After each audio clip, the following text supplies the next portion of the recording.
How do you create successful employees? How do you find meaning? How do you manage a team so that your team can lead itself and doesn't need you as much? And there's deep meaning behind the work that everyone is doing and the work that you're doing.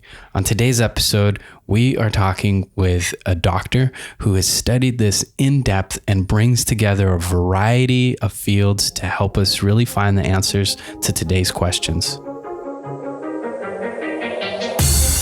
Welcome to Thriving Launch with Luis Congdon and Kamala Chambers, the show for heart-centered entrepreneurs who want it all. 5 days a week, we bring you different segments to inspire you to live a life of freedom. We interview the leading experts in the field of business, health, and love. Be sure to check out Training Tuesdays, where we give you a clear action plan to grow your own business. Maybe you can relate to this. When I was a full-time coach, keep repeating the same things to people over and over and over again, and it got to be kind of draining, and I wasn't really enjoying what I was doing anymore. So what I decided to do was record the things that I had to tell clients over and over and over again, and then I packaged those recordings together and sold them as an online course. If you're interested in creating and selling your own online course, head over to thrivinglaunch.com, and I have a free training for you on how to create and make passive income through your own online course.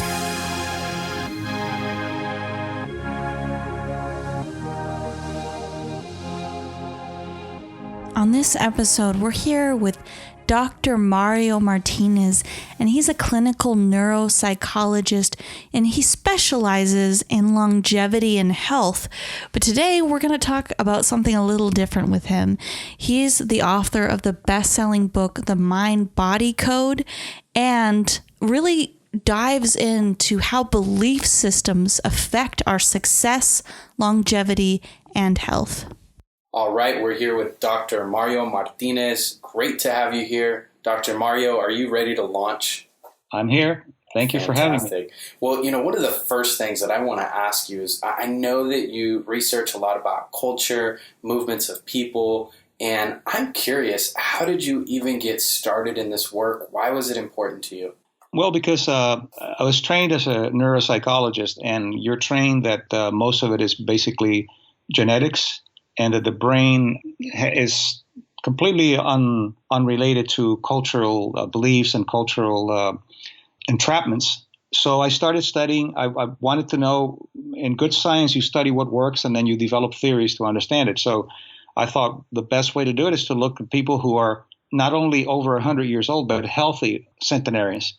And then what I found was very, very remarkable, because after studying hundreds of them, I found all over the world that the genetics is basically about 20 to 25%. The rest in their longevity and their health, the rest is related to their culture beliefs and the subcultures that they create and their perception of growing older. Based on that, then I created quite a bit of the theoretical premises that I talk about now and teach all over. And I know that you do this amazing work with the impact of culture, and you have a new book coming out about that, the impact of culture and how it affects us. And I'd love to hear, how does culture shape our success? How does that work?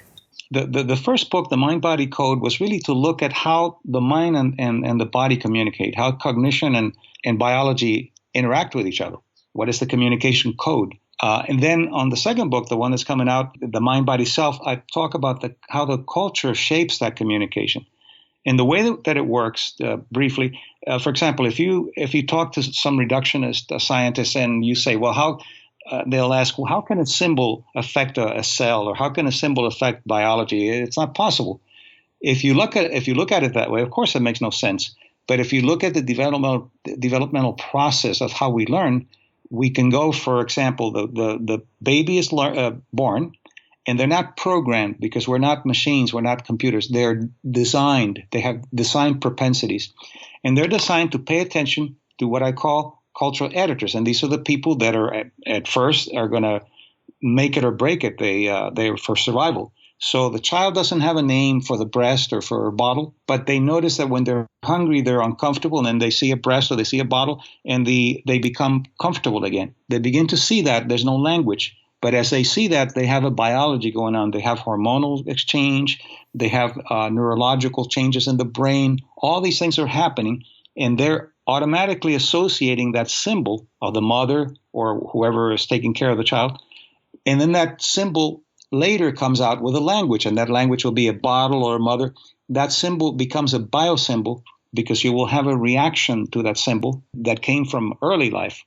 So we're pre-designed for that. And the culture editors are not only the mother and the father, but they're the people that the culture gives them power in a context. And we're designed to pay much attention to them for our own survival, but also for our own sense of meaning. And the culture editors are teachers in schools, clergy in sacred places, doctors in hospitals, and that kind of contextual power.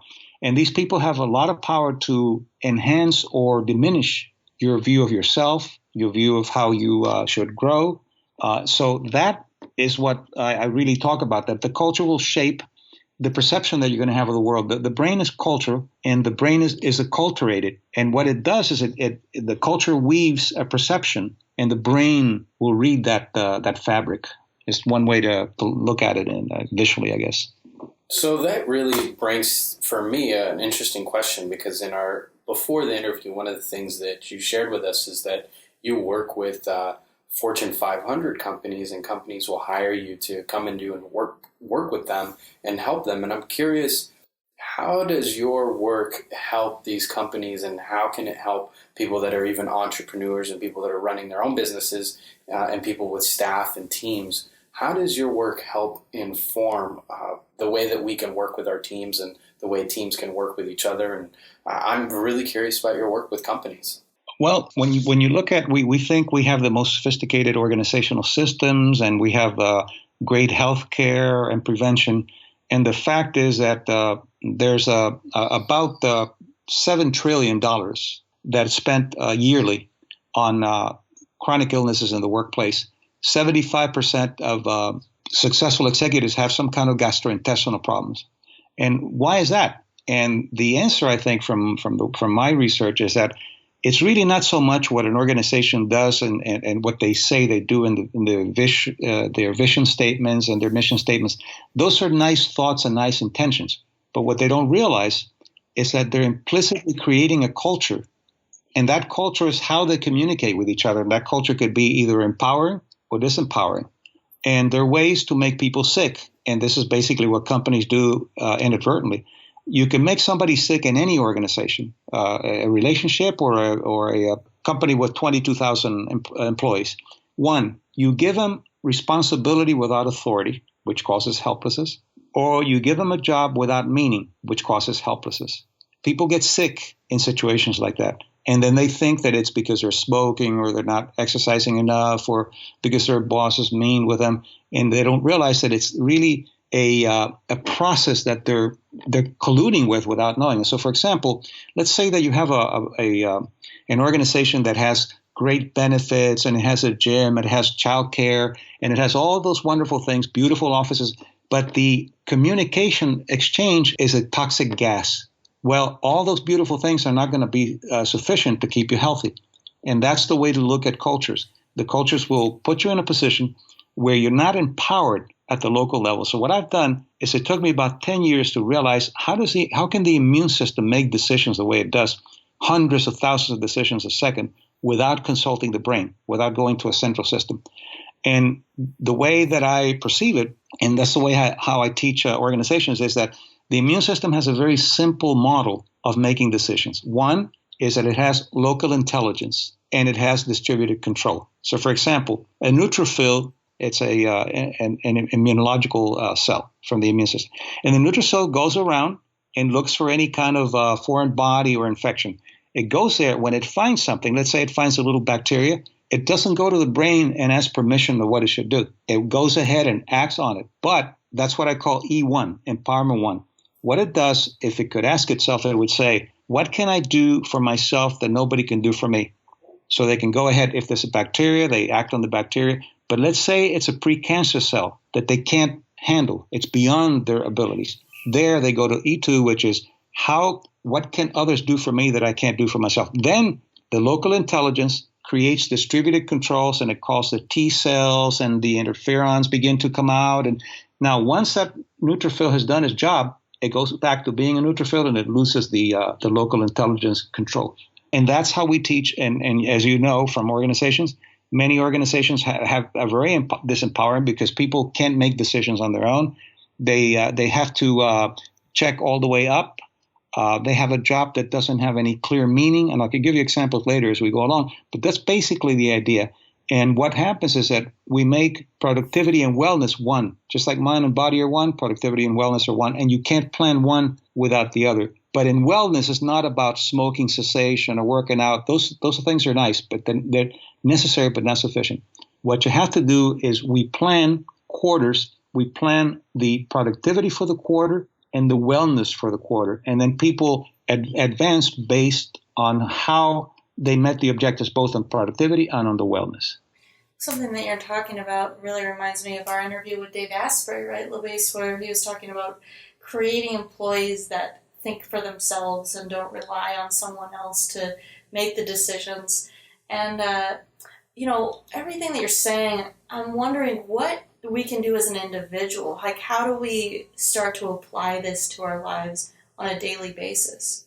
Well, E1 and E2, anything that you're doing, whether you're doing a job or in a relationship, what can I do for myself that nobody can do for me? And then when you exhaust that, what can others do for me that I can't do for myself?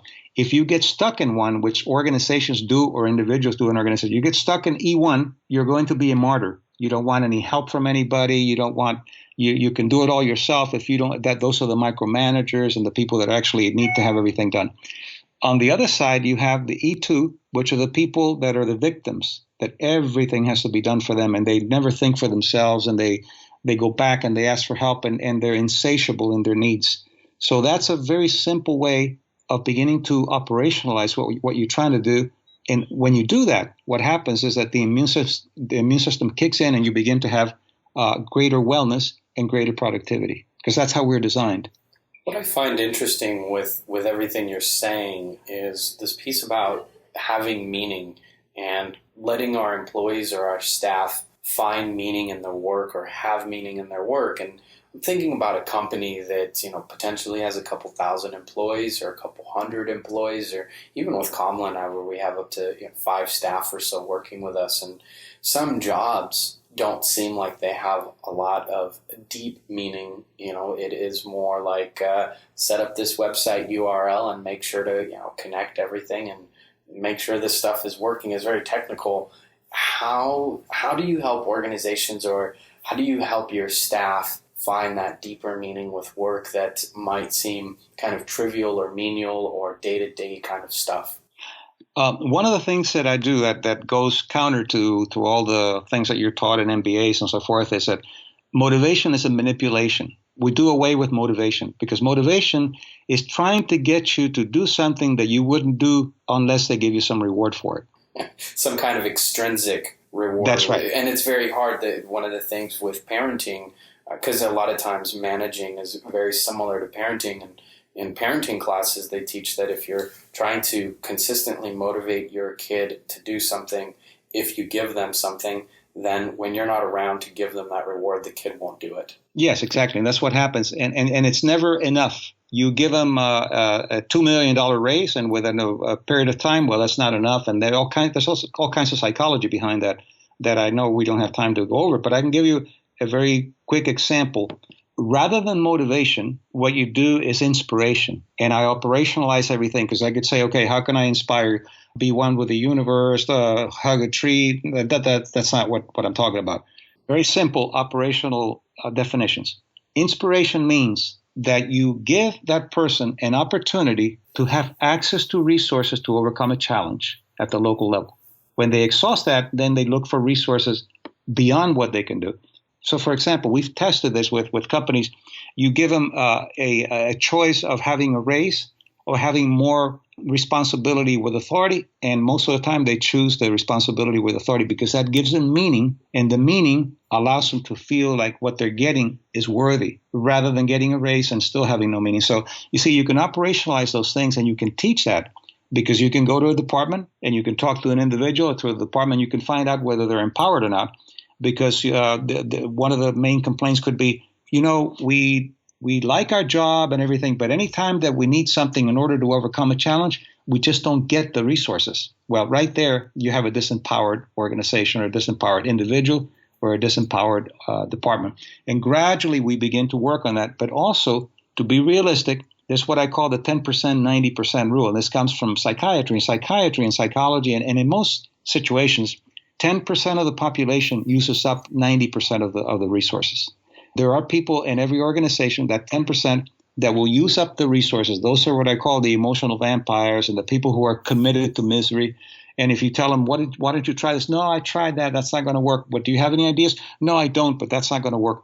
People like that, there are only two options. You either fire them or you marginalize them because they're not going to go anywhere. But 90% is very workable. Mm-hmm. So that piece about empowerment is really fascinating because I like to use that kind of metaphor analogy of parenting and managing employees is very similar. Motivational techniques or inspirational techniques. I really like how you created that difference. And especially since you operate off of inspiration, and I think that's a really beautiful gift that you bring to our company too. Oh, thank you. Yes. That's there good. She was empowering me. There you go. That's good. and what about an entrepreneur? Yeah, as entrepreneurs, we wear, or solopreneurs or entrepreneurs with smaller teams where you wear more hats in the company. What are some of the things that you recommend to them in regards to some of the work that you're doing and helping them run their own business or run their day-to-day life, whether it's in a relationship or being a parent or running your own business? A lot of it is very, very similar. When somebody asks me a question, I go to different areas. I'll say, is this an anthropology question? Is this a neuroscience question, or is it psychoneuroimmunology? And then I look at it that way. I'll give you a little bit of anthropology. We, as Homo sapiens, we've been around for 150,000 years. And the trial and error process has been that we create archetypes, which are the tools for the right context. So the archetype of the visionary works really well as an entrepreneur. But if you bring the visionary home to your spouse or to your partner, that doesn't work. You have to be the lover or the partner or the father or the mother. If you're the father in an organization archetype, you're going to create children. And that's one of the things that we look in the entrepreneurs. What is their archetype, and do they know how to shift archetypes? That's the first part. The second part, here's the psychoneuroimmunology. If you abuse archetypes, you begin to become less efficient and in many cases get sick, because it's like using a screwdriver to hammer a nail. It doesn't work. It's hundreds of thousands of years of trial and error that has said a hammer is better than a screwdriver. Same thing. A visionary is better for an organization. A father is better for a child. So that's one of the things that we first teach. What is your archetype and how to shift archetypes? And I'll give you an example. I was working in a neuropsychiatric hospital when I was practicing, and I was the healer, teacher type of archetype. Well, as I went home, I wasn't aware of that, and my kids would see the healer, teacher, and they didn't want that. They wanted a father. So what I did is, as I was developing the theory, I would I would leave the hospital and I would get in my car and I would turn on the car. I would turn the key on, and the sound of the engine was my signal to move from teacher to father. So I had a 30-minute drive home, and in that time I was getting myself to become the father. When I got there, I was a father. It was amazing, the changes and the improvement in health and creativity and productivity and efficiency. I know we've been asking you really specific questions about success in general. I just want to say I really love that response, and it was really cool, and it made me think a lot about how I'm carrying around different archetypes in different areas, and how if I start considering what person am I being in this situation, and is it possible for me to bring forward a different archetype or a different version of myself here, what would happen? Exactly. And what happens is you become more productive and your health improves. Yeah, so what I was saying is that we've been asking you like these specific questions, but your work is so vast and rich and deep, and I'd love to hear, what is the message that you love to share the most with people? The most important is that although we are so controlled and shaped by our culture, the fishbowl effect, we can break away from that and we can create subcultures of wellness. And we could create subcultures, but you have to go beyond the pale. And that's one of the chapters in the book, actually chapter 2, that's very important. The pale was an old English word that meant enclosure. And now it's got a negative connotation, like he went beyond the pale. Well, the pale was a P-A-L-E. It was the enclosure to protect you, to protect the tribe and the group from enemies and wild animals. And that was good. And you were working for the collective good. But if you go beyond the pale, you're no longer being a collectivist contributor, and the tribe or the culture will see you going beyond the pale as something bad. This is why when you succeed, many people from your tribe love it at first, but after a while they start bringing you down to size just so they can handle the collectivism. And everything that our cultures have done, our civilization has done, has always been beyond the pale. So that really brings me to an interesting question, and I'm sure you've even thought about this. That example that you gave was fantastic, and kind of animal talk here, I think it's the hermit crab. I remember my teacher using this example of these crabs, and they all crowd around, and they're in kind of a not a real enclosure, but it's kind of created by all the crabs being piled together. And every time a crab starts to kind of wander off and go outside of the group, one of the crabs will reach out and pull it back in. And that was a really good analogy that I remember in college, my teacher talking about how a lot of cultures, ethnicities, they get used to that, and they get used to kind of this entrapment of, well, we're not going to go out there, we're not going to think about that, or we're not going to reach that level of success. And yet that is with our interview with Jack Canfield, Kamala. Jack Canfield was talking about vulnerability and kind of creating this circle of this is safety, and outside this circle is vulnerability, and that's where success happens on those edges, and that's where creation, our biggest creations happen. How then do we get more comfortable with going out to those unique areas, even though our culture and our society and a lot of the world around us will pull us back, or will continually try to grab us and pull us back in?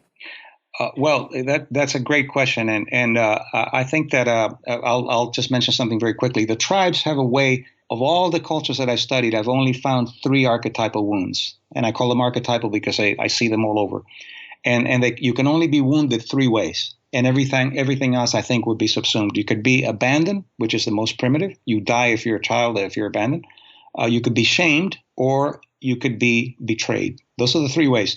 And the tribes, in order to keep you within, they will wound you with one of those 3 wounds, either abandonment, either betrayal, or shame. So you have to be aware that you're going to have to deal with that kind of process of leaving. And sometimes if you're not aware of it and you think you've done something wrong and you need to come back, and this is why I've worked a lot with people who are stars and country music people who come from humble backgrounds, and they make it and they go back to a tribe, and the tribe at first likes them, but then after a while it's like, oh, so you don't have any time for me, you're too big, and they come back either with a drug problem, or they lose all the money they make so they can come back then and be one of the guys and be accepted by the tribe again. So there's a price that you pay for that creativity, but that price is the price that we all need to pay, because we're here to enhance who we are the best way we can. And the collectivism is good for survival, but beyond that, it really limits you into what you can do as an individual. So powerful the way that you've been able to distill it down to those 3 core wounds. It's amazing. Before we close out today, I know that you have events coming up, you have your amazing books, so we're going to make sure to link all that. And is there any last gem that you want to leave the audience with?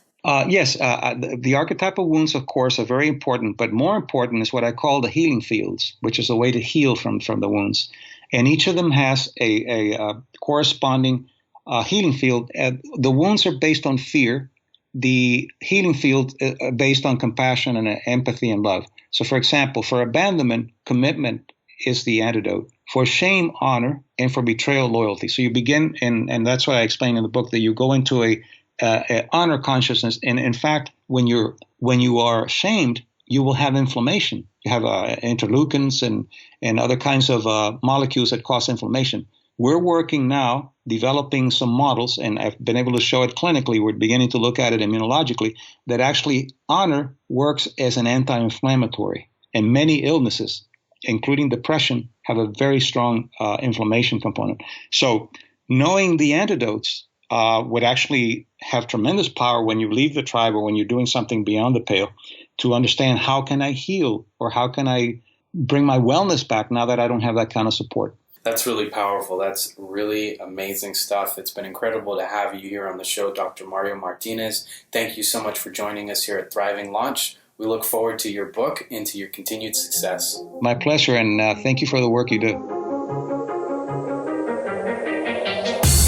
You've been listening to the Thriving Launch podcast. For books and resources related to today's episode, make sure to head over to thrivinglaunch.com.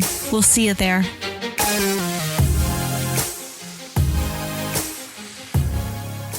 If you've been enjoying the podcast, how about starting your own show, interviewing high-level celebrity guests, getting your message, your passion out there to the world, and creating a podcast of your own?